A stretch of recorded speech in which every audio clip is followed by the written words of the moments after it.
नमस्कार, राज की बात में आपका स्वागत है।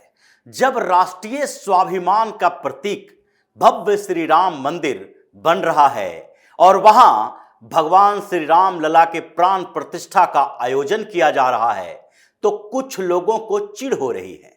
चिढ़ इस बात का है कि कैसे सनातन धर्म के पताका पूरे दुनिया में फहरा रहा है। अब सनातन धर्म का पताका फहरा रहा है तो इन लोगों को समस्याएं होने लगी है। लेकिन समस्याएं अगर उन लोगों को हो रही है जिन्होंने सनातन धर्म के अपमान से रोजी रोटी पाई है, जिन्होंने सनातन धर्म का अपमान कर ही मुस्लिमों को खुश करके तुष्टीकरण की राजनीति करके इस देश पर राज किया है, तो वो समझ में आती है। लेकिन उन लोगों को जो सनातन धर्म से ही अपनी जीवन जीविका चला रहे हैं, उनको अगर तकलीफ हो तो ये बात समझ से परे है। या फिर दो ही तरह की बातें हो सकती है, या तो इनको इससे चिढ़ इसलिए है क्योंकि इन्हें कहीं और से इसके लिए प्रेरित किया जा रहा है।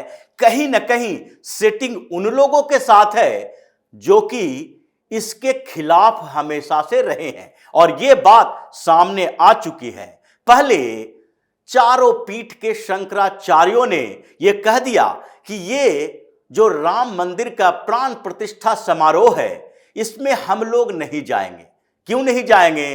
क्योंकि ये धर्मशास्त्र के खिलाफ है। और धर्मशास्त्र में क्या कहा गया है कि इन लोगों के अनुसार अगर कोई मंदिर पूरी तरीके से नहीं बना हुआ है तो वहां पर प्राण प्रतिष्ठा नहीं की जा सकती है।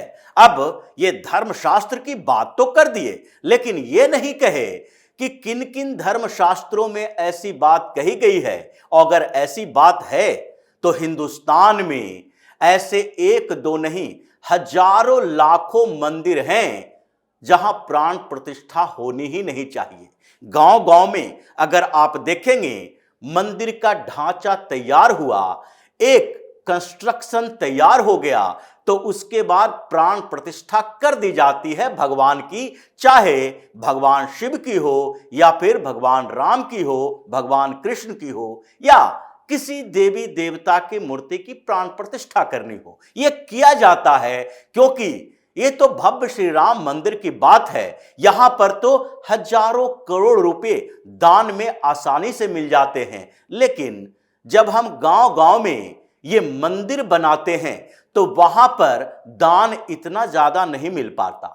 हमें कोशिश करनी होती है क्योंकि हमारे यहां ये मंदिरों के लिए दान न तो सरकार के तरफ से आता है और न ही सनातन धर्म के लोग इतने जागृत हैं जो कि हजारों करोड़ का कारोबार तो कर रहे हैं, मंदिर में हर जगह दान नहीं देंगे। ये मस्जिदें तो है नहीं कि यहां पर हिंदुस्तान में कुकुरमुत्ते की तरह हर मोहल्ले में जो मस्जिद दिखती है, ये मस्जिद इन लोगों के पैसे से नहीं है। क्योंकि रिपोर्ट्स तो यही कहती है, ये लोग भी यही मानते हैं कि हमारे पास पैसे नहीं हैं, हम तो कंगाल लोग हैं, सबसे पिछड़े लोग हैं, इसलिए हमें धर्म के आधार पर रिजर्वेशन दो। इन लोगों को पैसा जो आता है उसको कहते हैं पेट्रो डॉलर।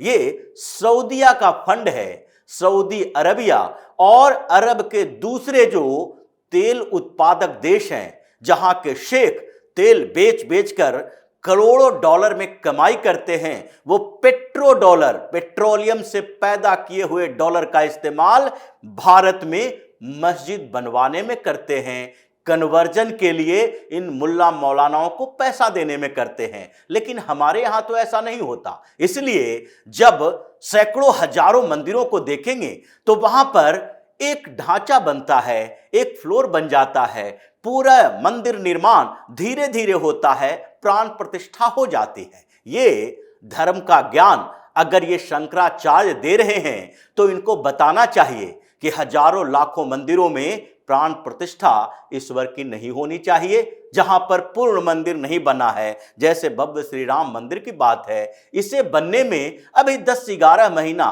पूरी तरीके से बनने में समय लगेगा। लेकिन क्या वहां पर जो राम भक्त हैं उन्हें भगवान श्री राम के, राम लला के दर्शन करने के लिए अभी और इंतजार करना चाहिए? जो कि इतने सालों से इंतजार कर रहे हैं। उस समय ये शंकराचार्य कहां बैठे हुए थे जब टेंट में भगवान श्री राम की मूर्ति लगी हुई थी? उस समय इन लोगों ने सवाल नहीं उठाया। उस समय कहां बैठे हुए थे जब इन्हें बाबरी मस्जिद के विध्वंस के बाद वहां पर भगवान श्री राम का स्थान है, वो मंदिर बनना चाहिए, इसके लिए पक्षकार के तौर पर सुप्रीम कोर्ट में पेश होने के लिए कहा गया था, इन लोगों ने हाथ खड़ा कर दिया था। लेकिन आज ये क्या कह रहे हैं?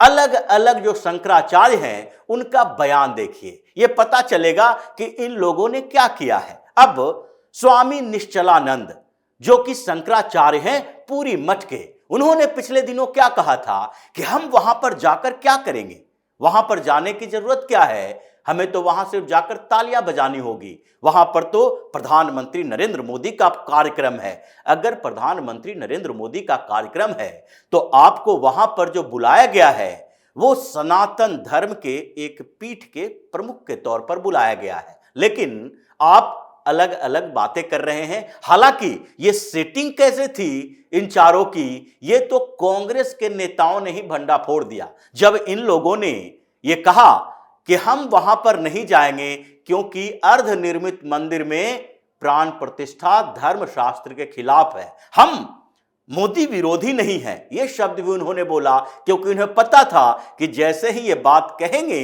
ये सवाल तो उठेगा कि आप पीएम मोदी का विरोध कर रहे हैं। और वास्तविकता भी यही है कि कार्यक्रम से हटके जिस तरह आप हथियार बन गए वो तो यही कहता है कि आप मोदी विरोध में ही ऐसा कर रहे हैं और कांग्रेस के लिए एक टूल का काम कर रहे हैं जो आपके सपोर्ट में आए हुई है। और जब इन लोगों को लगने लगा कि पूरे देश में फजीहत होने लगी है कि ये सनातन धर्म के विरुद्ध काम कर रहे हैं, धर्म को बढ़ाने के लिए नहीं बल्कि अपने अपने पीठ में बैठकर ये पूरे हिंदुस्तान में सिर्फ अपने आप को साबित करने में लगे हैं कि हम बहुत बड़े धर्म के ज्ञाता हैं, तो आप धर्म का विस्तार और प्रचार नहीं कर रहे हैं। इसलिए सवाल जब उठने लगा ये बैकफुट पर आए, लेकिन कांग्रेस के कुछ बड़े नेताओं ने सारी सेटिंग की पोल खोल दी। और अब धीरे धीरे हुआ यही कि निश्चलानंद सरस्वती के बाद जो बात सामने आई उसमें अलग अलग शंकराचार्यों ने यह कहना शुरू कर दिया कि हम अभी कंफर्म नहीं कह सकते कि क्या करेंगे, हमने पूरी तरीके से खारिज नहीं किया है। उसमें श्रृंगेरी पीठ के भारती तीर्थ जो स्वामी भारती तीर्थ हैं वो उन्होंने कहा कि अभी तक तो हम कंफर्म ही नहीं किए, ऑफिशियल कोई रिपोर्ट नहीं है, हमने ये नहीं कहा है, अभी संशय में है कि हम वहां जाएंगे कि नहीं। लेकिन दूसरे तरफ जो सदानंद सरस्वती हैं द्वारिका पीठ के, उन्होंने भी कहा कि इस मुद्दे पर अभी हमने ऑफिशियली कोई स्टेटमेंट जारी नहीं किया है, आधिकारिक तौर पर हमने कुछ नहीं कहा है, इसलिए ये जो खबरें चल रही है ये खबरें सही नहीं है कि अभी हमने डिनाई कर दिया। लेकिन ये खबरें चल रही थी तो उस समय आप कहां थे? क्योंकि आप ही के बीच से एक आए थे स्वामी अविमुक्तेश्वरानंद, और ये स्वामी अविमुक्तेश्वरानंद जो हैं वो हैं ज्योतिर्पीठ के शंकराचार्य उत्तराखंड के। और ज्योतिर्पीठ के शंकराचार्य ने एक प्रेस कॉन्फ्रेंस किया था, उसमें कहा था कि हम चारों शंकराचार्यों ने बैठक की है और हम वहां जाने से इनकार कर रहे हैं। इनकार इसलिए कर रहे हैं क्योंकि वहां अभी मंदिर पूरी तरीके से बना नहीं है, धर्मशास्त्र के खिलाफ है, और हम पीएम मोदी का विरोध नहीं कर रहे हैं, लेकिन यह राजनीतिक कार्यक्रम नहीं होना चाहिए। लेकिन इसके बाद भी स्वामी अविमुक्तेश्वरानंद ने एक और बातें कही कि मंदिर बनना जो होता है वो सनातन धर्म की कोई विजय नहीं है, तो विजय किसको कहते हैं? अगर 500 साल तक एक जगह जो हमारे लिए राष्ट्रीय स्वाभिमान का प्रतीक, धार्मिक स्वाभिमान का प्रतीक था, वो कैद में है और उसे मुक्ति मिली, वहां पर अभी हम पताका फहरा रहे हैं, तो इसे विजय नहीं कहेंगे तो आपकी नजर में विजय है क्या? लेकिन ये बैकफुट पर आए तो कांग्रेस वहां से इनकी पोल खोलना शुरू कर दिया, क्योंकि इन लोगों ने जैसे ही कंफ्यूजन दिखाया कांग्रेस के नेता सामने आने लगे और सुप्रिया श्रीनेत जो कांग्रेस की प्रवक्ता राहुल गांधी की चहेती है, चहक चहक कर सामने आई और चारों शंकराचार्यों की फोटो के साथ बड़े बड़े पोस्ट लिखे। उसमें इनकी इतनी सराहना की गई जैसे मानो सनातन संस्कृति के प्रचार प्रसार और सनातन धर्म के विकास में सबसे बड़ी भूमिका सिर्फ इन्हीं की रही है। ये अचानक से कांग्रेस को सनातन प्रेम कैसे जागृत हो गया? ये सनातन प्रेम नहीं था, बल्कि ये प्रेम था इन शंकराचार्यों से जिनके साथ गुप्त बैठकें हुई थी और ये तैयार किया गया कि आप उस कार्यक्रम में जाने से अपने आप को रोके, अस्वीकार करें न्योता को, क्योंकि हम भी अस्वीकार करने वाले हैं। कांग्रेस ने तो पहले ही रिजेक्ट कर दिया था, हम नहीं जाएंगे, ऑफिशियली अनाउंसमेंट किया हम नहीं जाएंगे, और उसके बाद ये शंकराचार्यों को ये कहना पड़ा क्योंकि कांग्रेस के साथ सोनिया गांधी के साथ ये सेटिंग थी। और जैसे ही इन्होंने बोला, कांग्रेस को एक और आधार मिल गया कि अब हम ही नहीं जा रहे हैं। देखिए, चारों पीठ के शंकराचार्य नहीं जा रहे हैं, ज्योतिर्पीठ के भी नहीं जा रहे हैं, द्वारिका पीठ के भी नहीं जा रहे हैं, न ही श्रृंगेरी मठ के जा रहे हैं, और इन सारे लोगों के फोटो के साथ बड़ी बड़ी बातें करते हुए कि जिस जगह पर शंकराचार्य भी नहीं जा रहे वहां पर किसी और को जाने की जरूरत क्या है।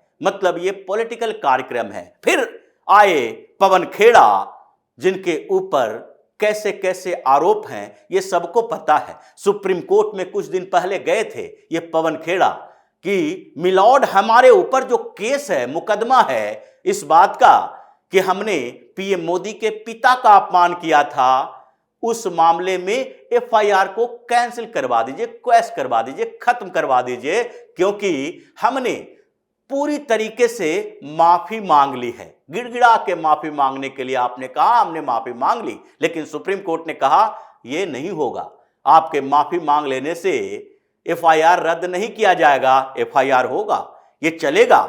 आपको बेल दे दिए हैं, जमानत दे दी गई है, आप अभी कुछ दिन मजा ले लो, उसके बाद तो असम की पुलिस घसीट कर ले जाएगी, पूछताछ के लिए हिरासत में लेगी। असम में और उत्तर प्रदेश में एफआईआर दर्ज है इसके खिलाफ। और ये पवन खेड़ा कूद कर सामने आए कि शंकराचार्यों ने जब मना कर दिया तो कांग्रेस का स्टैंड क्लियर हो गया कि ये भव्य राम मंदिर के प्राण प्रतिष्ठा समारोह में कांग्रेस क्यों नहीं जा रही है, क्योंकि ये धर्म सम्मत नहीं है। हम सनातन धर्मी हैं, लेकिन धर्म विरुद्ध काम हम नहीं कर सकते।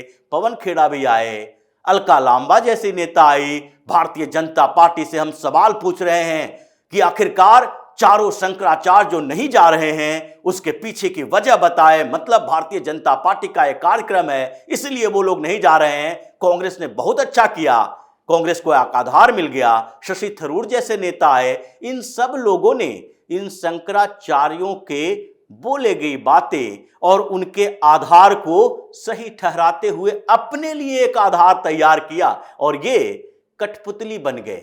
ये शंकराचार्य जो चारों पीठ में बैठे हुए हैं, साल में एक बार कभी धर्म सम्मत में सम्मेलन में जाते हैं, इनको कभी ये नहीं देखा होगा कि शंकराचार्य द्वारिका पीठ के हैं। वो द्वारिका से निकलकर पैदल यात्रा करते हुए कर्नाटक तक गए।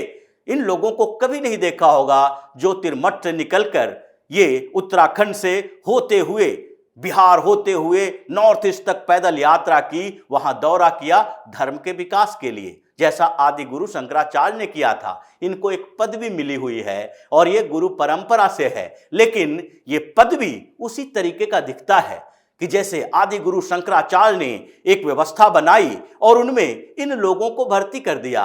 अब वो सीधे धर्म का रट्टाफिकेशन, ये जो होता है रट्टा मार मार के वेद पुराण उपनिषद पढ़ लिए शंकराचार्य की तरह, सिर्फ और सिर्फ धर्म अपने लिए बचा के रखे हुए हैं। उसी तरीके से जैसे कि आपके अंदर आप जलाभिषेक करते हैं, आप पूजा पाठ करते हैं, आप सिंपल जीवन जीते हैं, लेकिन उससे आपको फायदा है। सनातन धर्म के विकास के लिए तो तब काम होगा जब आप घूम घूम कर इसका प्रचार करेंगे, इसे आगे बढ़ाएंगे। दुनिया के किसी कोने में ये जाकर वहां पर आज तक 100, 200, 1000 लोगों को भी सनातन धर्म का ज्ञान देकर उसमें वापस करवाया हो, या फिर सनातन धर्म के लिए उनको स्थापित किया हो तो ये बताया जाए। इससे बढ़िया तो स्वामी नारायण अक्षरधाम संप्रदाय है, जो कि अबू धाबी तक जाकर मंदिर बनवा रहा है। दुनिया के किसी कोने कोने में मंदिर बनवाया जा रहा है, जिससे सनातन धर्म का प्रचार प्रसार हो रहा है। ये कभी ऐसा किए नहीं और करते रहे वही काम जो कांग्रेस ने इसे सौंपा। आज फिर से वही काम कर रहे हैं। लेकिन जब हंगामा शुरू हुआ तो उसके बाद पवन खेड़ा आए और कहते हैं ये भारतीय जनता पार्टी के आईटी सेल वालों ने शंकराचार्यों तक को नहीं छोड़ा, उन्हें बदनाम करने की कोशिश की जा रही है। तुम लोगों की सेटिंग के कारण ही 70 सालों में हिंदू पूरी तरीके से शीत गृह में चले गए थे। किसी की आवाज नहीं निकल रही थी कि हम कैसे अपने धर्म के बारे में कुछ बात करें, क्योंकि सेकुलरिज्म इनके कंधों पर एक बोझ की तरह डाल दिया गया था। इनको लगने लगा था कि सनातन धर्म का मतलब केवल और केवल त्याग होता है। ये व्यवस्थाएं बदल चुकी है और अब इनकी पोल खुल चुकी है कि कैसे कांग्रेस ने इन साधु संतों, महात्माओं, मठों के पीठाधीशों, शंकराचार्यों के साथ सेटिंग करके हिंदुओं को हाइबरनेशन में रखा और मुल्लाओं मौलवियों के साथ सेटिंग करके मुसलमानों को बढ़ाया, आगे बढ़ाया, आक्रामक बनाया, उनके लिए काम किया है। अब ये दोनों की सेटिंग जब सामने आ गई है तो उसके बाद ये बैकफुट पर दिख रहे हैं और अलग अलग तरीके के बयान दे रहे हैं। तो इसी तरह की खबरों के साथ फिर से हाजिर होंगे। तब तक के लिए बने रहिए हमारे साथ और देते रहिए हमें सहयोग, ताकि इसी तरह की खबर हम आपके लिए लाते रहें। धन्यवाद।